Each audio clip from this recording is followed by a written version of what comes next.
মাদকতাকে রাসূল সাল্লাল্লাহু আলাইহি ওয়াসাল্লাম বলেছেন উম্মুল খাবায়েস, পৃথিবীর সকল পাপের মা। বানু ইসরাইলের একজন ব্যক্তির ঘটনা সহিহ সূত্রে বর্ণিত আছে যে তাকে একজন মেয়ে প্রলোভন দিয়ে তার বাড়িতে নিয়ে গেছিল। যেহেতু সময় কম, আমি শর্টকাটে বলতেছি, আরবি ইবারত ছাড়াই। নিয়ে গিয়ে বলতেছে, আমি তোমাকে এখানে 3টা কাজের জন্য ডেকেছি, 3টের যে কোনো একটা তোমাকে করতে হবে। হয় আমার সাথে অবৈধ সম্পর্ক, জেনা, ব্যভিচারে লিপ্ত হতে হবে, নাউজুবিল্লাহ। না হয় এখানে একটা মানুষ আছে, তাকে হত্যা করতে হবে, ছোট বাচ্চা আছে, তাকে হত্যা করতে হবে। আর না হয় এই পাত্রে একটা মদ আছে, সেটি পান করতে হবে।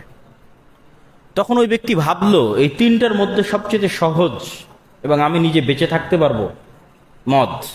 তাহলে আমি মেয়ের সাথে পাপ করা থেকেও বেঁচে গেলাম, একটা নিরপরাধ মানুষকে হত্যা করা থেকেও বেঁচে গেলাম।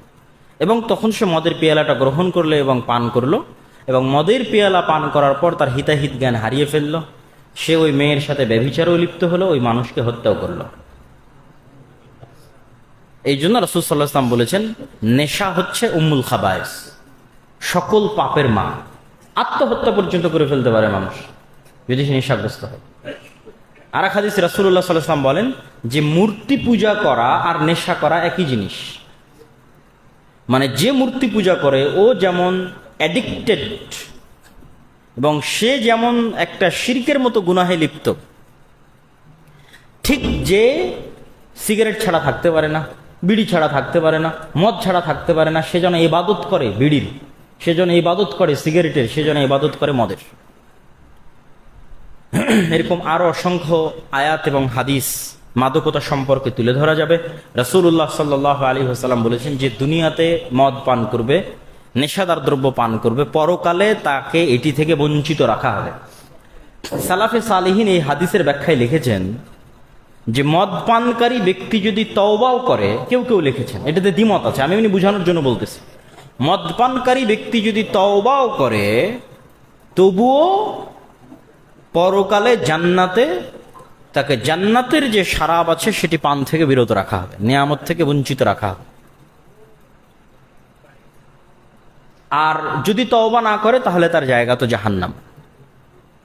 রাসূলুল্লাহ সাল্লাল্লাহু আলাইহি ওয়াসাল্লাম আর এক হাদিসে বলেন, যে ব্যক্তি মদ পান করলো, মাদক দ্রব্য ক্রয় করলো, বিক্রি করলো এবং আরেকজনকে পান করতে উৎসাহিত করলো অথবা প্রদান করলো, তাদের সকলের প্রতি আল্লাহ এবং আল্লাহ রাসূলের অভিশাপ। রাসূল আল্লাহ সুবহানাহু ওয়া তাআলা পবিত্র কোরআন মাজিদে বলেন, ইয়া আইয়ুহাল্লাযীনা আমানু, হে ঈমানদারগণ, নিশ্চয় ইন্নাল খামরা ওয়াল মাইসিরা ওয়াল আনসাবা ওয়াল আজলামা রিজসুম মিন আমালিশ শাইতান। হে ঈমানদারগণ, মদ, জুয়া, মূর্তি, এই 3টা শয়তানের অস্ত্র। আমরা যে বারবার শয়তানের কথা বলি, এমনি বলি না, আল্লাহও কিন্তু বলতেছে শয়তানের অস্ত্র। আপনার কাছে মনে হয় শয়তানের অস্ত্র মানে কি কাল্পনিক কিছু বলতেছে? না, কাল্পনিক কিছু না।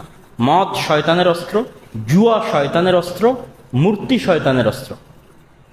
এই জন্য আপনি ইউরোপে যাবেন, একটা মানুষ 1 সপ্তাহ 5 দিনে যা ইনকাম করে, নাইট ক্লাবে মদের বাড়ি গিয়ে তা খরচ করে শেষ করে দেয়, অথবা জুয়ার আড্ডায় গিয়ে পাবে গিয়ে সেই জুয়ায় লিপ্ত হয়ে টাকাটি শেষ করে দেয়, উড়িয়ে দেয়। তাহলে শয়তান যদি মানুষকে জুয়ার নেশায় আর মদের নেশায় আসক্ত করে রাখতে পারে, ওকে পরিপূর্ণরূপে একটা ব্যর্থ মানুষে পরিণত করা শয়তানের জন্য কিছু না। তার মেধা শক্তি, তার চিন্তা শক্তি এবং তার প্রোডাক্টিভিটি সম্পূর্ণরূপে ধ্বংস করে দেওয়া শয়তানের জন্য কিছু না। সে কখনোই ব্রড পিকচার চিন্তা করতে পারবে না, বৃহত্তর দেশ ও জাতির স্বার্থে কিছু করতে পারবে না।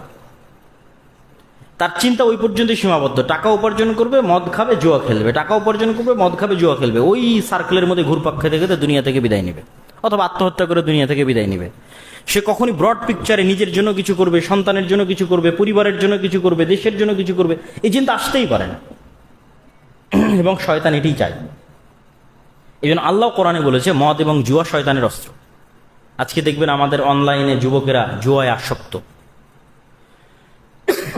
ক্রিকেট, ফুটবল বিশ্বকাপ যখন হয় তখন জুয়ায় আসক্ত।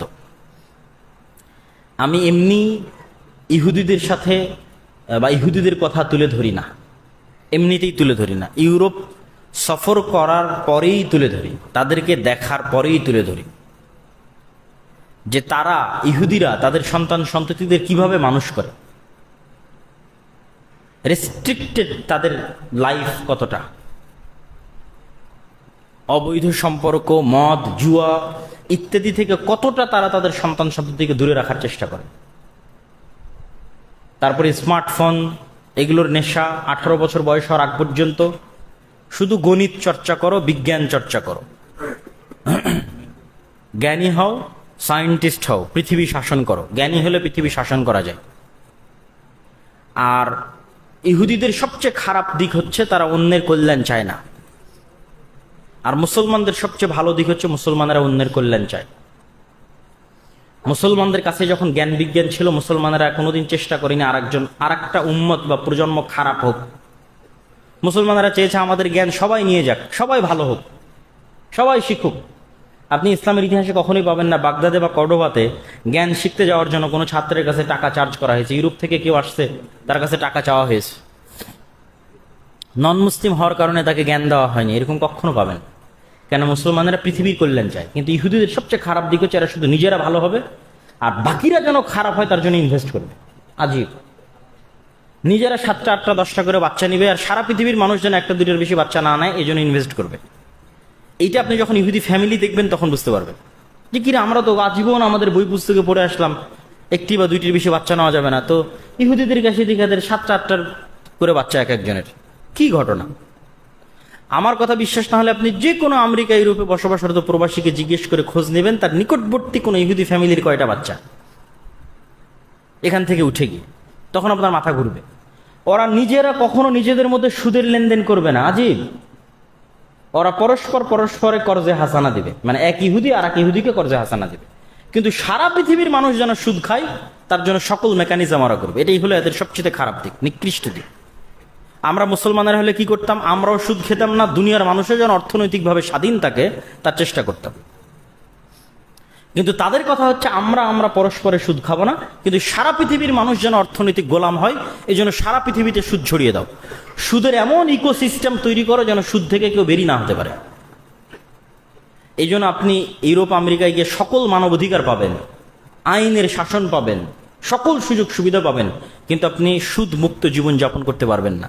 এমন একটা ইকোসিস্টেম আছে, আপনি বাড়িও কিনতে পারবেন না সুদ ছাড়া, গাড়িও কিনতে পারবেন না সুদ ছাড়া, আপনার মোবাইলেরও ইন্স্যুরেন্স করা আছে, আপনার ওয়াইফাই রাউটারেরও ইন্স্যুরেন্স করা আছে, প্রত্যেকটা ধাপের পিছনে সুদ আছে। ফলত আপনি কি, আপনি অর্থনৈতিকভাবে পরাধীন এবং গোলাম। ফলত কখনো আপনি মুখ দিয়ে সত্য বলতে পারবেন না, সত্য উচ্চারণ করতে পারবেন না। সত্য বলতে একদম যেটা 100% ইসলামের ট্রুথ, একটা এরিয়া আছে যেই এরিয়ার বাইরে আপনি বের হতে পারবেন না। কেন? আপনি অর্থনৈতিকভাবে গোলাম। এটা ইহুদিরা প্রতিষ্ঠিত করে রেখেছে।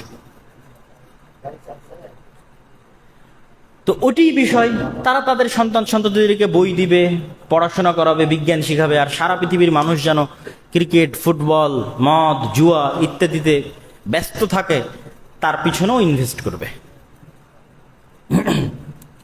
এটি সবচেয়ে কষ্ট লাগে, আফসোস লাগে যখন আরব বিশ্বের সন্তানদেরকে দেখি যে ফিলিস্তিনে কি অবস্থা চলতেছে আর আরব বিশ্বের সন্তানেরা কি করতেছে।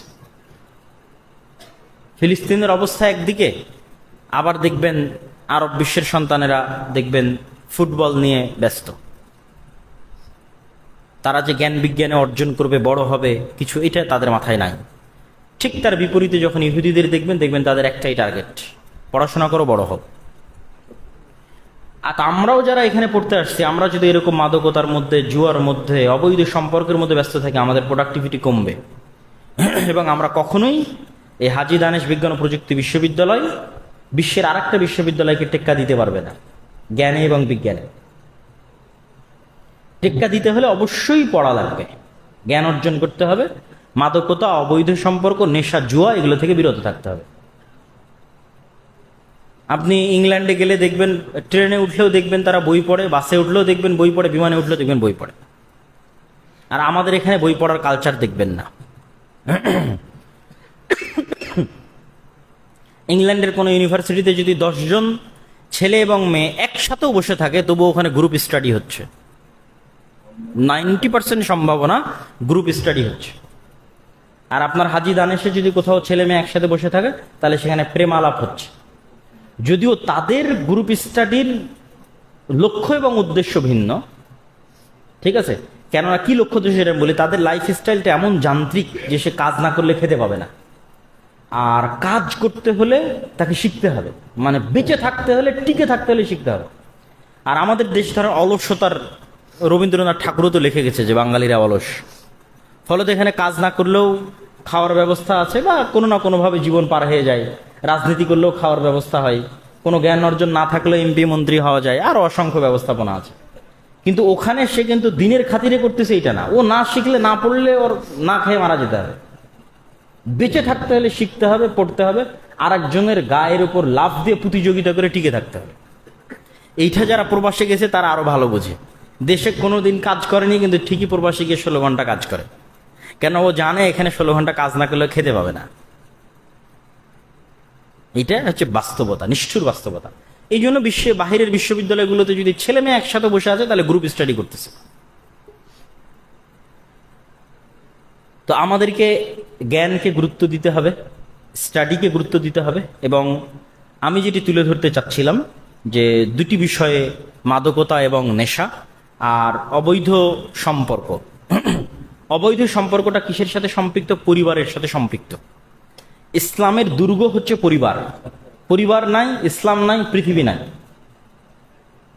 এই জন্য পরিবার টিকিয়ে রাখে বৈধ বিবাহ, পরিবার প্রথা টিকিয়ে রাখে বৈধ বিবাহ। আর পৃথিবীতে সকল অশান্তি, মারামারি, রক্তপাতের মূল হচ্ছে অবৈধ সম্পর্ক। পৃথিবীর শুরুর রক্তপাত সংঘটিত হয়েছে অবৈধ সম্পর্ক দিয়ে।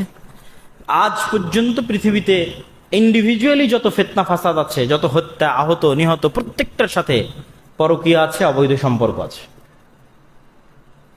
এই জন্য আল্লাহ সুবহানাহু ওয়া তাআলা এটিকে স্টপ করে দিয়েছেন। কারণ আল্লাহ জানেন এই পথে যে একবার পা বাড়ায় তার অন্তর অন্ধ হয়ে যায়, তার হিতাহিত জ্ঞান কাজ করে না, এবং সে মানসিকভাবে অসুস্থ থাকে। এমনকি ইবনুল কাইয়িম রাহিমাহুল্লাহ লিখেছেন তার বইয়ের মধ্যে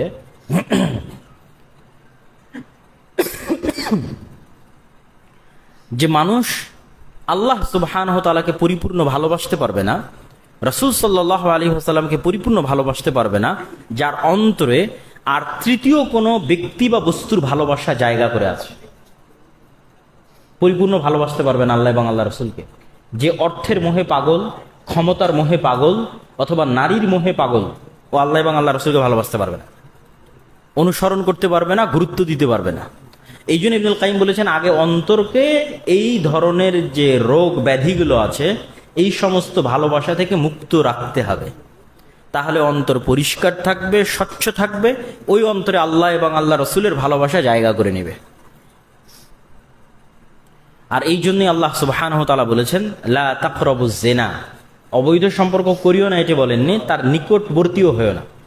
গান বাজনা কেন হারাম? আপনি বলেন কেন হারাম? গান বাজনা এই জন্য হারাম যে গান শুনলে অবৈধ সম্পর্কের প্রতি উৎসাহিত হয় মানুষ, এই জন্য হারাম।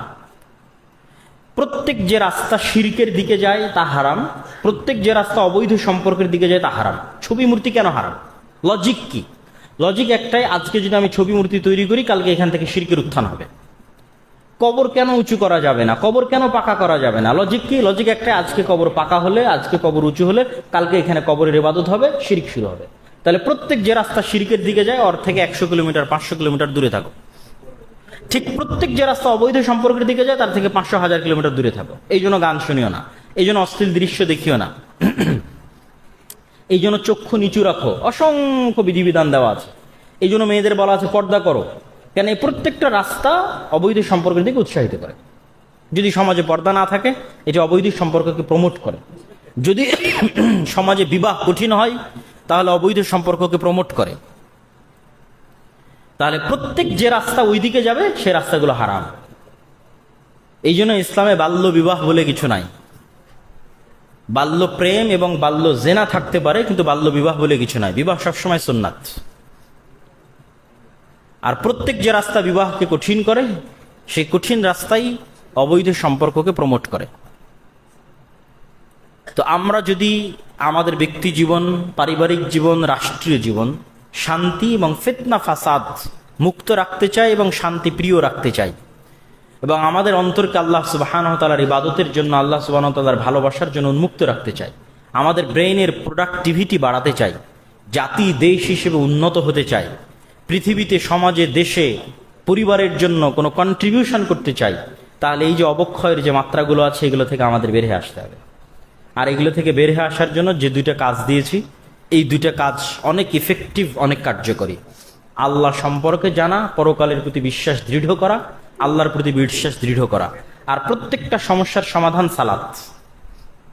মদ পান করছে, সমস্যার সমাধান সালাত। অবৈধ সম্পর্কে আছে, সমস্যার সমাধান সালাত। বিড়ি সিগারেট খায়, সমস্যার সমাধান সালাত। আল্লাহ সুবহানাহু ওয়া তাআলা আমাদেরকে, আমাদের যুবক সমাজকে অবক্ষয়ের হাত থেকে উত্তরণ করত, আমাদেরকে এই সালাত এবং আল্লাহ সুবহানাহু ওয়া তাআলার প্রতি বিশ্বাস, পরকালের প্রতি বিশ্বাস দৃঢ় করত, জাতি হিসেবে আমাদেরকে উন্নত এবং প্রোডাক্টিভ হওয়ার তৌফিক দান করুক। আল্লাহুম্মা আমিন।